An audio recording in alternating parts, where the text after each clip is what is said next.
Hola amigos, ¿qué tal? Sean todos y todas bienvenidos a su espacio Precisando. Gracias por el honor de su sintonía. Hoy, como de costumbre, un programa sumamente interesante. Vamos a conversar sobre la posición del presidente Luis Abinader ante las Naciones Unidas. También hablaremos de un caso que ha concentrado la atención nacional, pero que yo lo enfocaré desde otra óptica, que es el famoso ya caso de la denominada Carla Fish. Todo esto y una interesante conversación con Felipe Vallejo, politólogo. Será todo el contenido de este domingo en Precisando. Todo esto después de la pausa.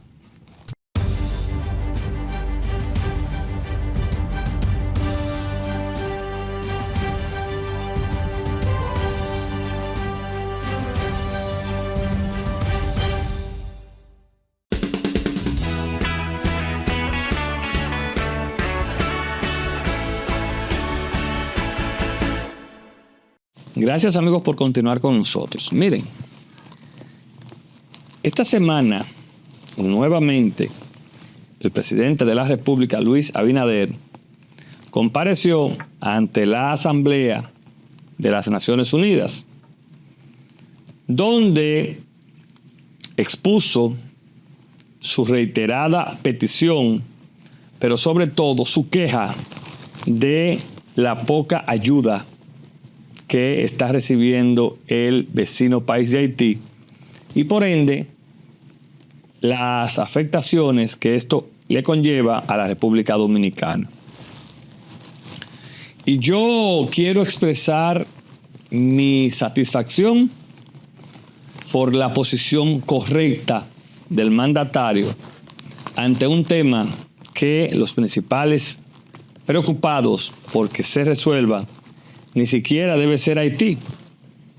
Quienes debemos ser los principales preocupados por que se resuelvan es la República Dominicana. Y yo reitero, no es a la República Dominicana ni al presidente Luis Abinader, como mencionaba el buen amigo y colega Oscar Medina la semana pasada, a quien le corresponde cansarse del tema. El presidente Abinader está haciendo lo correcto.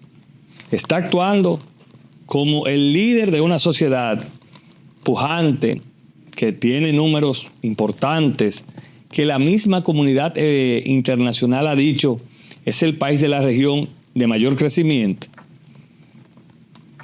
Ese es el principal preocupado, el que tiene realmente que preocuparse porque Haití se pare de nuevo.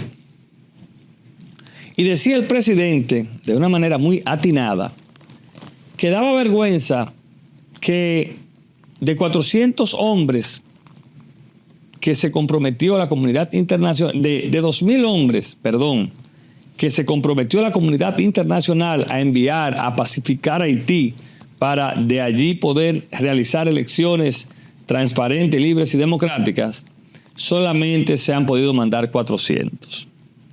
Pero fue más allá. El presidente también dijo que no han llegado o no se han depositado los fondos para la consecución de poder enviar más fuerzas militares a Haití en busca de democratizar y de apaciguar esa nación. El presidente tiene 4 años haciendo el mismo llamado. Y a uno le preocupa como que la comunidad internacional amaga y no hace nada. Entonces, el presidente reiteró su inconformidad con mucho nivel, con mucha altura, como lo es con un estadista, ante la posición beligerante de la comunidad internacional con Haití. Haití, que está suelto a sus anchas, un estado fallido, donde no hay instituciones, donde en una reunión esta semana llegó un carajo diciendo que era el presidente, que lo dejaran entrar, y el primer ministro dijo, no, pero ese hombre yo no lo conozco. Es decir, oigan cómo anda esa sociedad por la cual el presidente Luis Abinader está abogando. ¿Y por qué lo hace? Bueno, porque el presidente ha logrado un crecimiento, una estabilidad, un desarrollo en la República Dominicana que por lo único que pudiera haberse marchitado en este momento es por una profundización de esa crisis. Mientras mejor esté Haití, mejor estamos nosotros. Eso es así. Mientras Haití logre mayores niveles de democracia, mejor está la sociedad dominicana. Porque baja la inmigración ilegal, porque hay un flujo comercial más fluido, valga la redundancia, y por muchísimas otras razones. Por muchísimas otras razones. Y por eso es que usted ve que en cualquier escenario que el presidente Luis Abinader pueda llamar la atención de lo que está sucediendo en Haití, él lo hace. Y lo hace con los mayores niveles de responsabilidad como amerita un tema tan serio como esa crisis política, humana y social que se vive en Haití. Y que las grandes potencias, como Estados Unidos, Francia y España, le han dado la espalda. Tan sencillo. Y Canadá, métame en ese grupo. Tan sencillo como eso. Entonces, o se resuelve la crisis haitiana, se llegan o se realizan los acuerdos que se llegaron, o ustedes pueden estar por seguro que el presidente Luis Abinader continuará su llamado a que se le ponga atención, pero no atención ya de boca, no, la atención responsable que amerita con los recursos y con los hombres. Porque una sociedad que lo que esté es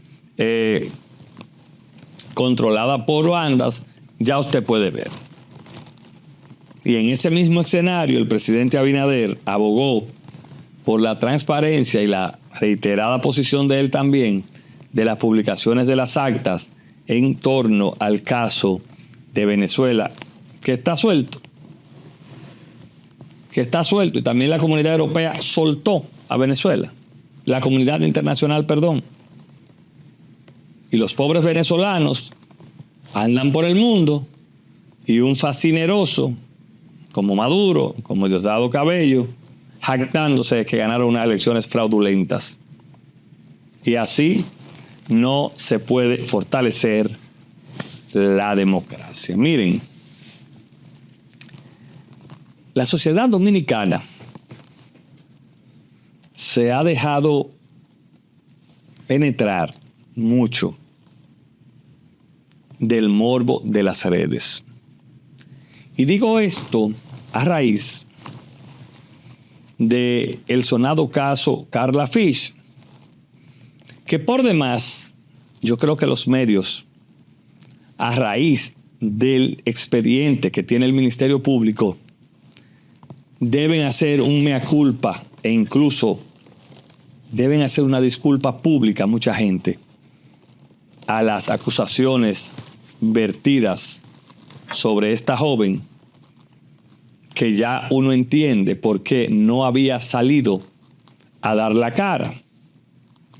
Pero que también, gracias a una explicación profunda, porque yo soy de los que doy crédito, que vi de José Martínez Brito y de Pedro Casals, también uno entiende por qué la Fiscalía no había ejecutado las diferentes órdenes de arresto que tenía en su contra, porque aparentemente se sabía y ya la investigación sobre la usurpación de su persona estaba avanzada. Y yo quiero enfocar este tema no por el morbo que lo han enfocado muchos.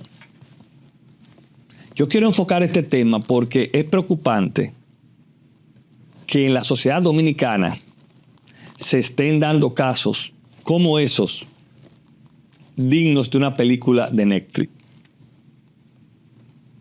Que cuando usted ve la conformación del plan que supuestamente hace la señora Joanna, según el Ministerio Público, tenemos que llegar a la conclusión que a la sociedad dominicana le está pasando algo y hay que corregirlo ya. Y lo que le está pasando a gran parte de la sociedad dominicana es una enfermedad por la vanidad y que está permitiendo que el odio arrope cualquier nivel de expresión correcto, cualquier nivel de accionar correcto. Y yo me he enterado indirectamente, oigan cómo es la vida, que parte del plan de esta señora, un grupo de padres del colegio, fuimos afectados porque ella puso el colegio en para. Óigase bien, esta señora, la señora Joanna, está totalmente enferma y debe ser tratada, aparte de como una persona que ha delinquido, debe ser tratada como una enferma. Con esto no estoy diciendo que la ley no se aplique. Con esto quiero llevar mi reflexión un poco más allá del que si había una relación sentimental, de que si ella se puso celosa, de todo eso. Porque cuando usted es capaz de, según el Ministerio Público, elaborar un plan donde usted se lleve de por medio hasta a su esposo, indica que usted tiene grandes niveles de enfermedad. Y que por ende a eso también hay que ponerle atención. Y con esto yo quiero hacer un llamado a mis colegas. No enfoquemos el tema por el morbo que a la gente de las redes les gusta. Enfoquémosle por la realidad de que podemos ser nosotros, o usted o cualquiera, víctima de una persona enferma como es esa, de una acosadora enferma como es esa, según el expediente del Ministerio Público, que involucra choferes, que involucra personal que le sirven a ella, que utilizó el nombre de esta joven, de Carla, que tengo información, aparentemente tiene una situación difícil, su madre de salud, y que hoy por hoy ya yo entiendo, reitero, el por qué ella no había dado la cara. Porque ella sí tenía conocimiento de lo que estaba pasando. Y yo decía, como, ¿verdad?, aspirante a un buen comunicador, yo decía, pero es que hay algo que a mí no me cuadra. Es que si hubiese sido así, la señora Carla tenía deseo de estar en la cárcel. Y la investigación y el tiempo me han dado la razón. Era imposible que alguien se autoincriminara de esa manera.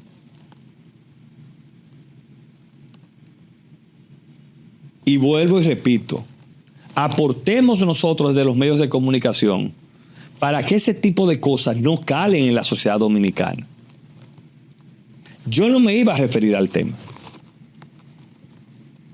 Tengo que admitir que no me iba a referir al tema.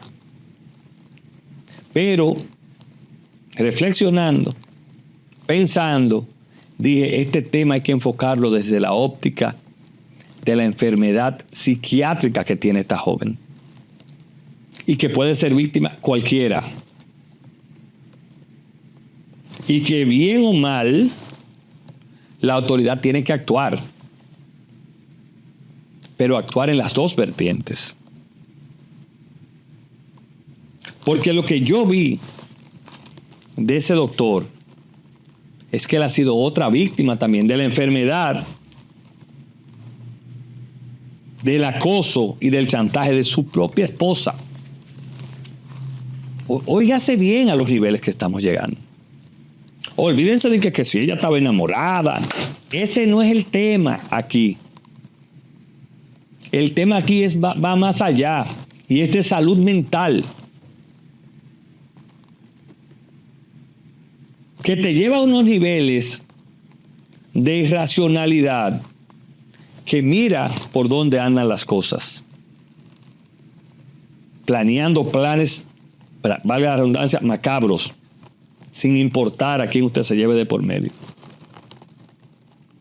Y esa obsesión no es más que una enfermedad mental que tenemos que ponerle atención. Reflexionen con este comentario, usted que me está viendo en su casa, y verá que me dará la razón.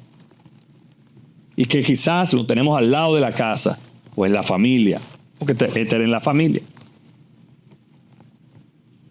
Pero por favor, a los colegas, dejemos el morbo y vámonos por la situación más delicada, que es la enfermedad y la mala salud mental de esta joven, que tendrá que responder en los tribunales. Señores, no se vayan, que cuando regresemos hablamos con Felipe Vallejo. Vamos a hablar temas internacionales y locales de la política actual. Todo esto después de la pausa.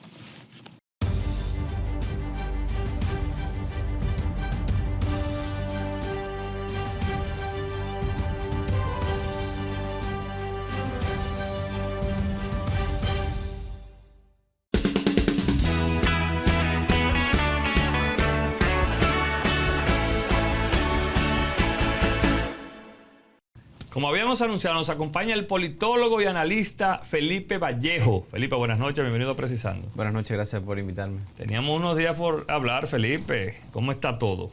Todo bien, viendo el panorama. Felipe, hablando de panorama, contigo se pueden hablar muchos temas, pero vamos a empezar vamos a venir de allá para acá. Venezuela, sumida en una crisis para el mundo, una solución para Maduro. Tu experiencia, ¿qué te dice a ti pasará con Venezuela a raíz también de la salida de González Urrutia hacia España? Sí, excelente. No puedo decirlo mejor yo. Y la verdad es que sí, por la narrativa, yo siempre digo que la política no es lo que es, sino lo que parece. Y en eso la narrativa juega un papel fundamental. En este caso vimos a Edmundo González Urrutia saliendo de Venezuela. Todos los líderes han salido. Pidió asilo y se fue. Salió por aquí, de hecho, hizo escala en República Dominicana. Y luego entonces reconoce que firma un documento donde reconoce, valga la redundancia, la sentencia del Tribunal Supremo de Justicia que avala la victoria de Maduro. ¿Qué te quiere decir eso? Que él puede decir, me presionaron, hubo coacción. Pero firmó. Pero usted firmó y usted se fue. Entonces, la narrativa con respecto al momento político que vive Venezuela es demoledora en contra de la oposición y muy favorable para Maduro. Hoy por hoy se ve mucho más claro que Maduro en enero del 2025 asume su nuevo periodo y gobernará hasta el 2031. Y la comunidad internacional, Felipe, ¿cómo tú evalúas su comportamiento ante este evento en Venezuela? Pienso que ha sido categórica en las primeras horas y días, cuando incluso el presidente Luis Abinader pedía las actas. Estuvo en la ONU esta semana y pidió las actas, cosa que otros presidentes no mencionaron, él lo mencionó. Ahora bien, Abinader y otros presidentes dirán, ayúdame a ayudarte. ¿Y qué está haciendo la oposición venezolana? Se fue el presidente electo, que para mi gusto es el presidente electo, Edmundo González Urrutia. Entonces, ¿cómo yo te voy a ayudar si tú no me ayudas a ayudarte? Y esa es la sensación actualmente. La comunidad internacional ha presionado, ha hecho su papel, ha presionado y no ha reconocido a Maduro y le ha pedido las actas, pero también ve cómo Edmundo González Urrutia se va en todo su derecho por defender su integridad física, pero se fue y firmó un reconocimiento de derrota. Pero todo el mundo sabe, Felipe, que González Urrutia, ¿verdad?, fue una especie de taponero, porque en el fondo la líder es María Corina Machado. Correcto. ¿Y ella qué papel juega en este momento? Es un limbo en el que está, porque fíjate cómo el mundo comunica en una entrevista, creo que en El País, donde dice que ella no sabía hasta las horas previas a que él iba a salir. Quiere decir que todo el proceso de negociación... Él lo hizo solo. Lo hizo solo. Entonces sorprendió a Marina desprevenida. Y quiere decir eso, que hay una fragmentación natural de la oposición en este momento, pero por más que María Corina sea la líder de la oposición y se mantenga en Venezuela, que eso obviamente tiene un liderazgo fuerte, el presidente electo, es decir, la ley está amparada en lo que haga o no haga Edmundo González Urrutia. ¿Qué hizo Edmundo González Urrutia? Para mí ganó las elecciones, sí, no hubo actas, pero se fue, pidió asilo y firmó un documento de reconocimiento de derrota. Pero si vemos, es una práctica del chavismo como mecanismo de presión hacer que los líderes opositores salgan del país. Y podemos hacer, ¿verdad? Así es. Un recorrido y vamos a ver que por lo menos 3 están fuera del país. ¿A qué tú crees que se debe esto? ¿A una estrategia de presión? ¿Qué ha pasado con este otro que fue candidato? Creo que ese sí está en Venezuela. Enrique Capriles. Cuéntanos de eso un poco. Claro, más. el chavismo siempre tiene estos modelos de coacción y de presión para sacar a los líderes o por lo menos para limitarlos. Limitó a María Corina, la inhabilitó, limitó a Leopoldo, a la sucesora de María Corina. Exacto, limitó a Leopoldo López, que hoy vive fuera de Venezuela, limitó a Guaidó, que fue en algún momento el presidente interino de Venezuela, reconocido por la comunidad internacional, y ahora ha expulsado prácticamente a Edmundo González. Pero claro, hay que estar en los zapatos de una persona que está defendiendo su vida y la de su familia.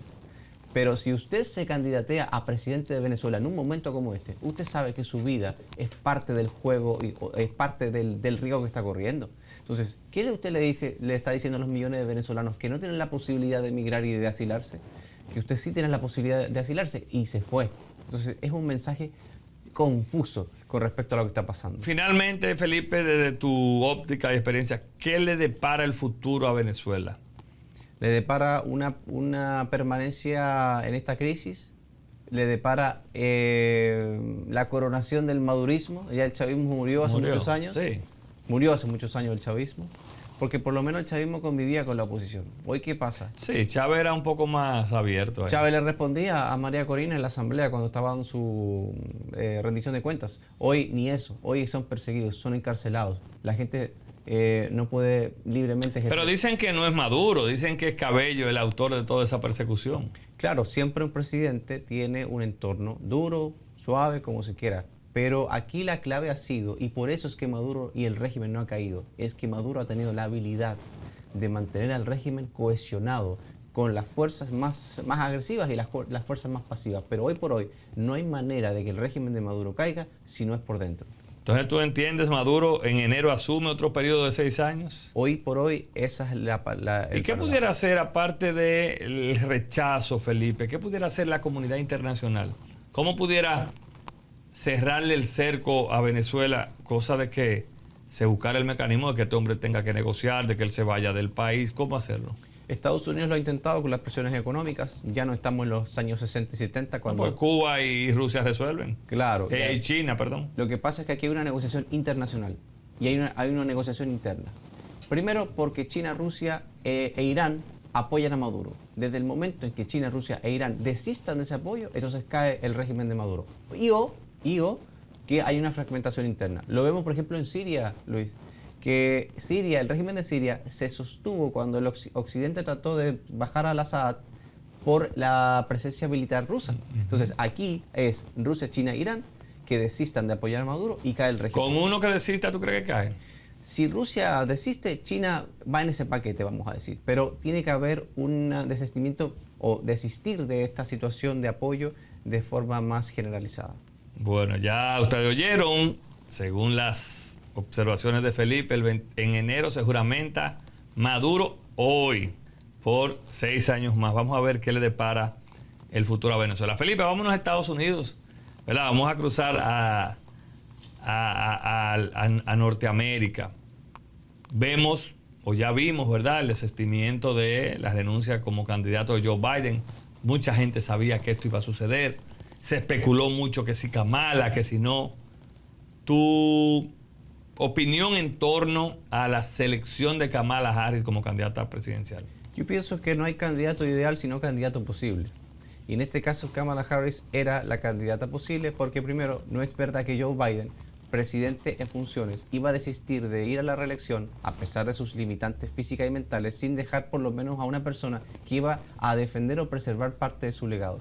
Y en este caso la persona ideal era Kamala Harris. Habían otros nombres, pero dentro del Partido Demócrata, Kamala Harris era la que mejor cohesionaba las fuerzas del Partido Demócrata, valga la redundancia, para de alguna manera salir rápido de este camino pantanoso que había presentado Joe Biden y rescatar la candidatura y ser competitivos. ¿Qué tanto afectó a la candidatura demócrata? Porque igual ella es la candidata de los demócratas. ¿Qué tanto afectó esa laguna, como tú apuntas, que se vivió con el presidente Joe Biden? Yo pienso que puede ser incluso decisivo a la hora de los votantes elegir al Partido Demócrata o a Donald Trump, porque hay que recordar que Kamala Harris no es tan conocida a nivel nacional. Y uno de los requisitos fundamentales para ser presidente de Estados Unidos es ser conocido. Donald Trump es globalmente conocido, en eso no tiene ningún... Por bueno o por malo. No tiene ningún inconveniente. Pero entonces Kamala Harris no es tan conocida. Entonces la gente va a juzgar por lo que ha pasado los últimos 4 años. Y la verdad, sea dicha, es que económicamente hablando, Estados Unidos no va tan bien. Y al no ir tan bien, la gente vota con una mano en el bolsillo y un ojo puesto en la política exterior. ¿Va bien Estados Unidos la política exterior? El tema de Ucrania, cuando anuncian estos paquetes multimillonarios de ayuda, mientras hay un cinturón interno de Estados Unidos que está deprimido económicamente, ¿qué la gente puede pensar que genera en el norteamericano?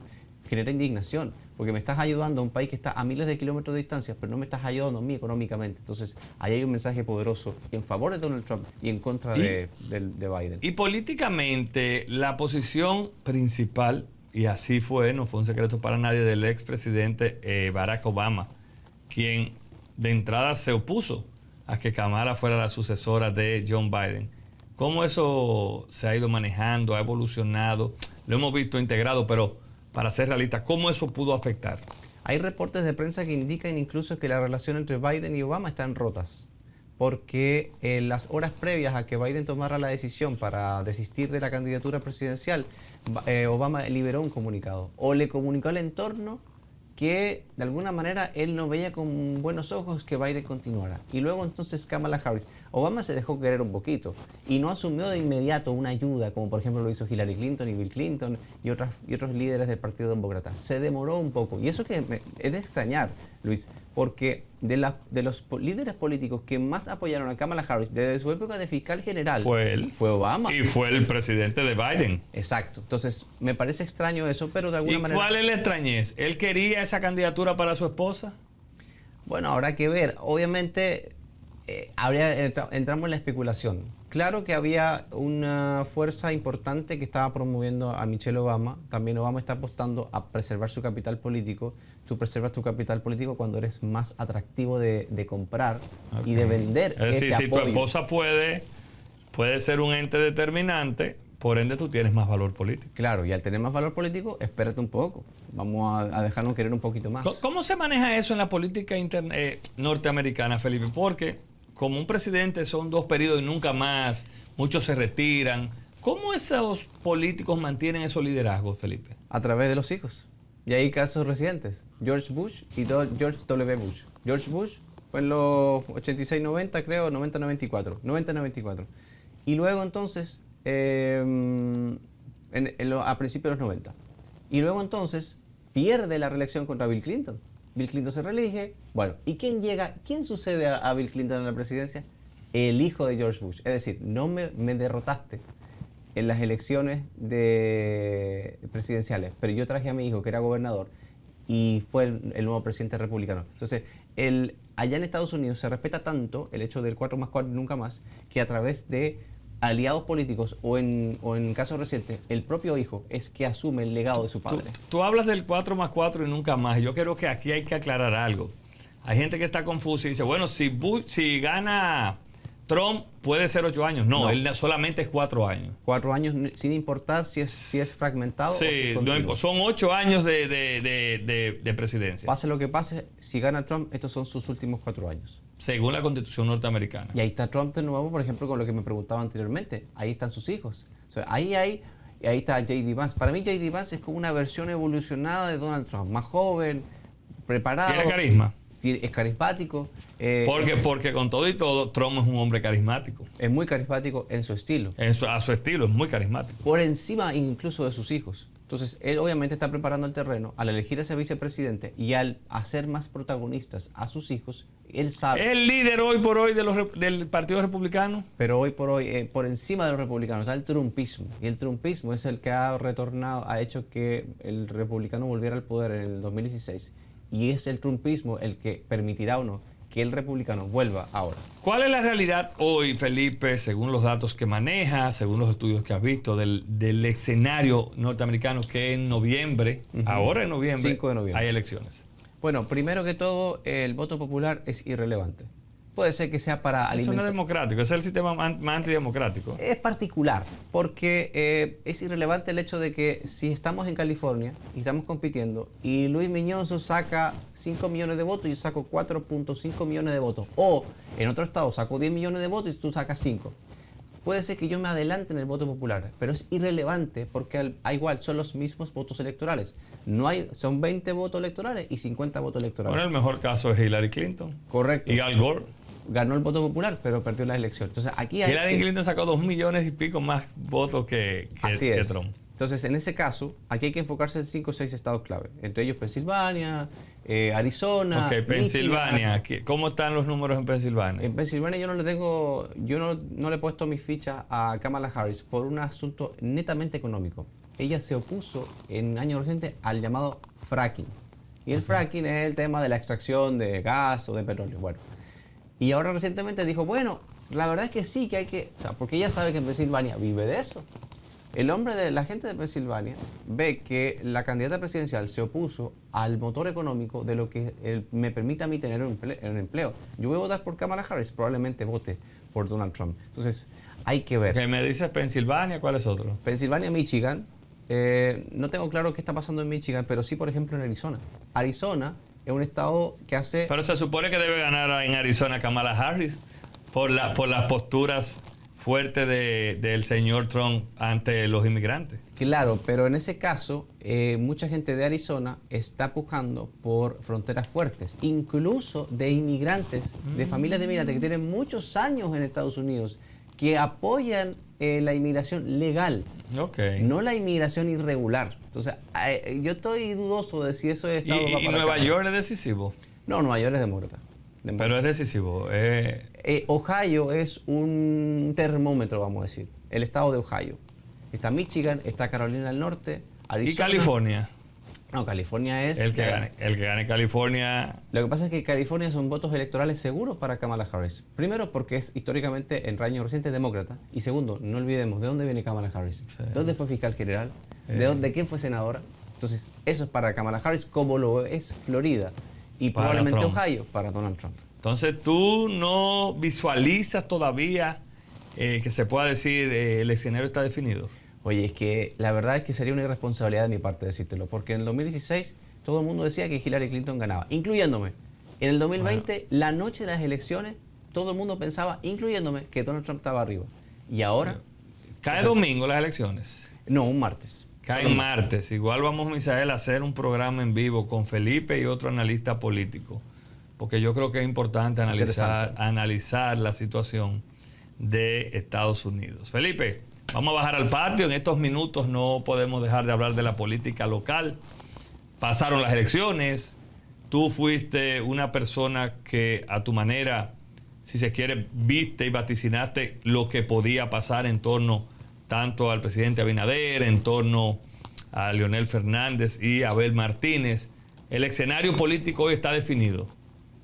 ¿En qué sentido definido? Bueno, hay un presidente que se ha convertido en el líder de los dominicanos, sí, al ganar unas elecciones. Segundo. Hay una oposición encabezada ya definida, porque todavía ese rol no estaba muy definido, liderado por Leonel Fernández. Correcto. Y un PLD muy disminuido, liderado por Danilo Medina. Correcto. Vamos a empezar por el más disminuido. El PLD. Futuro del PLD para Felipe Vallejo. Difuso. Primero porque están haciendo muy bien las cosas con respecto a la elección de su secretario general. No así con la elección del presidente del PLD, porque el presidente... Él había renunciado, ¿no? Él había dicho que no iba. al otro día o a los pocos días de la elección presidencial. ¿Influyó, antes de irte de ahí, que Danilo reculara el hecho de que no se le habilitara para la candidatura presidencial? ¿De que eso se echara al olvido? Yo pienso que fue para una estrategia de él, de ganar tiempo y de recular de una manera natural porque la gente se lo pedía.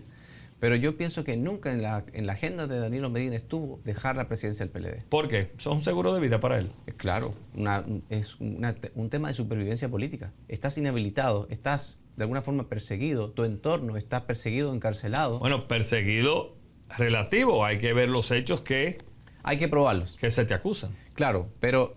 Yo creo que la palabra perseguido no es, está siendo acusado. Está siendo cercado. Además. Cercado, claro. Vamos a Ok. la palabra... Secretario General, tú dices que lo están haciendo bien, ¿por qué? Porque están proponiendo jóvenes Sí, eso es importante. como Johnny Pujols. Johnny Pujols, está Dantes, Frank Elías Olivares... ¿Quién va a ser el secretario general? Johnny Pujols. Yo pienso que Johnny Pujols. ¿Es el de Danilo? No sé si el de Danilo, pero pienso que... ¿Con quien anda Marchena es alguien de Danilo? no sé con quién anda Marchena, habría que preguntarle. Te estoy preguntando yo. Pero yo pienso Si que... Marchena anda con una gente, Sí, claro, es como que Ok. si Robert de la Cruz anda con... pero Robert anda con Francisco Javier, Sí, pero... por familiaridad. Claro, hay que ver con quién anda el anillo. del Danilo, presidente Medina. ¿a quién tú crees que le conviene que sea candidato presidencial? Yo pienso que los dos, Dantes y Pujols... No. Ya, ok, vamos a suponer que eligieron al secretario general. ¿Le conviene a Danilo, esa es la pregunta, que Francisco Javier sea el candidato presidencial del Al PLD? candidato presidencial. No estoy seguro. Porque no es- ¿Pudiera Francisco Javier quedarse con el liderazgo del PLD de ser candidato? Claro, porque podría ocurrir algo similar a lo que ocurrió con Abel Martínez, pero de la mano de un hombre que tiene una experiencia Mucho más inteligente, sea, más hábil políticamente. Francisco Javier es un político, es un animal político en el buen sentido. Hacerse con la candidatura presidencial, pues obviamente pase lo que pase en el 2028, que yo creo que el PLD va a perder las elecciones presidenciales, sería una nueva era para el PLD, donde Danilo Medina prácticamente no pudiera ya figurar. Vámonos para la fuerza del pueblo.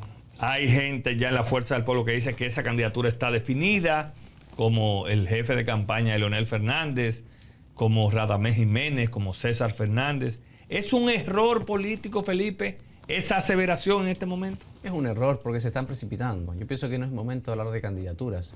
La gente está cansada del proceso electoral. La gente lo que quiere es escuchar soluciones de parte del gobierno y quiere escuchar propuestas de parte de la oposición. En ese sentido, ni hablar de antorcha, ni de que quién bájate tú porque yo me quedo. Es decir, todo ese discurso habla de que la gente no está sintiendo a la fuerza del pueblo en este momento, un fragmento de la fuerza del pueblo, una parte de la fuerza del pueblo, enfocada en los problemas de la gente y más preocupada de las próximas elecciones. Y eso es un mensaje equivocado.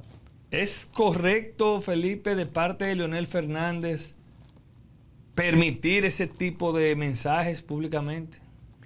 Lo que pasa es que ahí también hay un tema de democracia interna y en ese sentido Leonel Fernández Ahí sí Leonel se suelta, o sea, él deja todo. no baja línea en ese sentido. Ahí está clarísimo que él no baja línea de se me callan todos, nos vamos por aquí. Pero, es una pero si Leonel decide ser el candidato de la fuerza del pueblo, ¿tú crees que no hay contrincante interno? Si Leonel decide ser candidato presidencial, no hay ninguna posibilidad de que ninguno otro le pueda competir. ¿Le conviene a la fuerza del pueblo llevar a Leonel o llevar a Omar en las elecciones que vienen? Esa pregunta está difícil, pero creo que Leonel Fernández es un candidato competitivo en el futuro inmediato, pero Omar Fernández es el candidato si la fuerza del pueblo quiere futuro, un futuro seguro y ganador más allá del año 2028. PRM. Yo creo que ahí el liderazgo está muy definido. El presidente Luis Abinader ha sido muy responsable. Dijo que no va al otro día de ganar las elecciones. La misma noche. ¿Tú consideraste eso correcto de parte del presidente? A ver, hizo historia. El presidente Abinader hizo historia y jurídicamente bien por él. Ahora, políticamente delicado. Porque fíjate cómo las horas sucesivas, y ahora que lo podemos ver, hay una carrera ascendente y una tensión increciendo de los precandidatos presidenciales que han salido al ruedo, marcando encuestas, tirándose unos con otros. Entonces, aquí, ¿en qué estamos el PRM? El PRM debe preguntarse, ¿o vamos a gobernar? Porque sin 2024 no hay 2028. ¿O vamos a empezar una guerra electoral de los precandidatos presidenciales? Pero ¿y tú crees que el presidente Abinader permitirá que su gobierno se marchite por una competencia interna? Lo que pasa es que lo ha intentado de alguna forma manejar y gestionar los egos y las candidaturas presidenciales. Pero obviamente todo llega hasta un punto. Él no puede someter a todo el mundo a una línea gubernamental en ese sentido. ¿Qué le depara el futuro al PRM en lo inmediato? Un gran desafío, las reformas están ahí en el Congreso Nacional. Pienso que si el presidente Abinader logra en el plazo de un año por lo menos pasar 2 o 3 reformas importantes, estará construyendo su legado, porque él sabe que tiene de 12 a 18 meses prácticamente reales de poder pasar estas reformas. Pues ya lo otro es campaña. Arranca la campaña de una vez. Y arrancando la campaña, ¿por dónde tú crees que se enfoquen los cañones en el PRM, Felipe? ¿Qué tú ves al día de hoy? La historia demuestra que es el candidato menos pensado prácticamente. Leonel Fernández no era un candidato que estaba en la agenda de mucha gente en el año 96 y sin embargo se coló. Sí, pero son otros tiempos, Felipe. Puede ser. Pero te voy a... ¿Qué tanta influencia va a tener el presidente Luis Abinader en el candidato o candidata? Total, y te doy un ejemplo reciente. Danilo Medina y Gonzalo Castillo. Habían 5 o 6 delfines en el 2019, más Leonel Fernández. Por distintas razones, porque también guardo mis dudas con el proceso electoral del PLD en octubre de las primarias, pero ¿quién fue el candidato? Gonzalo Castillo. Y eso te demuestra a ti, Luis, que las puertas de Palacio Nacional se abren desde adentro. Papel que jugará el presidente Abinader, ya ha seleccionado el candidato. Total. ¿Qué papel jugó aquí en la campaña, hasta a nivel senatorial? ¿Qué cara aparecía hasta en la cara del candidato a cualquier municipio o cualquier senaduría? La cara de Luis Abinader. El rostro y el capital político de Luis Abinader será decisivo para mantener el PRM a flote, para elegir a su candidato presidencial y luego para impulsarlo. ¿Tú crees ya terminado el periodo presidencial del presidente Abinader, él se mantendrá, Felipe, gravitando políticamente en el PRM? Pienso que esa pregunta va a quedar respondida cuando él decida o no asumir la presidencia del PRM. ¿Tú crees que él la asumirá? Tiene que hacerlo. Le conviene al PRM. Y está obligado a hacerlo, porque eso le permite a él mantener ese liderazgo y de alguna forma gestionar para preservar su propio legado. ¿Tú crees finalmente que ya salieron todos los que son en el PRM o tu olfato te dice que faltarían algunas personas? La historia demuestra que siempre es el menos pensado. Yo pienso que aquí hay gente con mucho potencial que no ha salido porque sabe y es inteligente y sabe que para ser el candidato hay que primero gestionar bien a nivel gubernamental. Felipe, gracias. A ti. Felipe Vallejo, interesante esta conversación, Misael y amigos, con Felipe Vallejo, con buen manejo, fluido, pero sobre todo mucha claridad de lo que está pasando a nivel mundial y políticamente, que tocamos algunas cositas a nivel local. Gracias, Felipe, por tu compañía. Ustedes no se vayan, ya volvemos con la parte complementaria.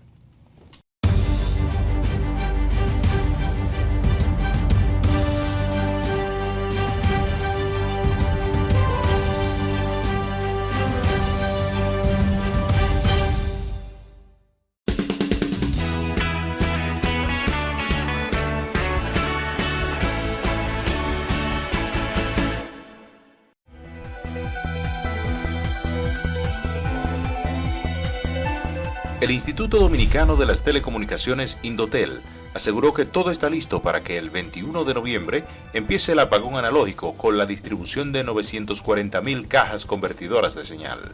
Indotel informó que desde el Gran Santo Domingo, Distrito Nacional, la región este y la provincia de San Cristóbal, se iniciará la primera fase del encendido de televisión terrestre digital que impactará a 940.000 hogares vulnerables para que no tengan la necesidad de usar antenas para ver televisión. En otra información, la Comisión Bicameral del Congreso Nacional, encargada de estudiar la necesidad de una reforma constitucional, aprobó la propuesta impulsada por el presidente Luis Abinader, que según afirma busca modernizar y fortalecer el marco constitucional del país. El presidente y vocero de la Comisión Bicameral, senador Pedro Catrén, explicó que los puntos clave de reforma contemplan nuevas limitaciones para los periodos constitucionales con el objetivo de garantizar una mayor estabilidad y transparencia en el ejercicio del poder. En el plano internacional, con un llamado de atención a los grandes países que destinen fondos necesarios para lograr la pacificación de Haití y la posterior celebración de elecciones en ese país para que se publiquen las actas de los comicios del pasado 28 de julio en Venezuela y para que haya un nuevo modelo de gobernanza global, el presidente Luis Abinader se pronunció ante la Asamblea General de la Organización de las Naciones Unidas en su edición número 79.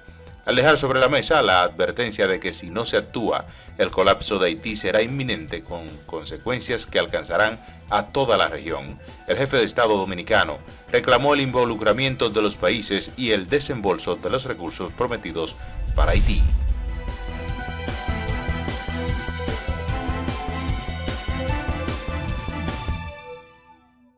Gracias como de costumbre a nuestro equipo de prensa por ese importante resumen de noticias nacionales e internacionales. Si ustedes no tenemos tiempo para más este domingo en Precisando, descansen. Feliz resto de la noche y continúen con la programación de ATV, Canal 35.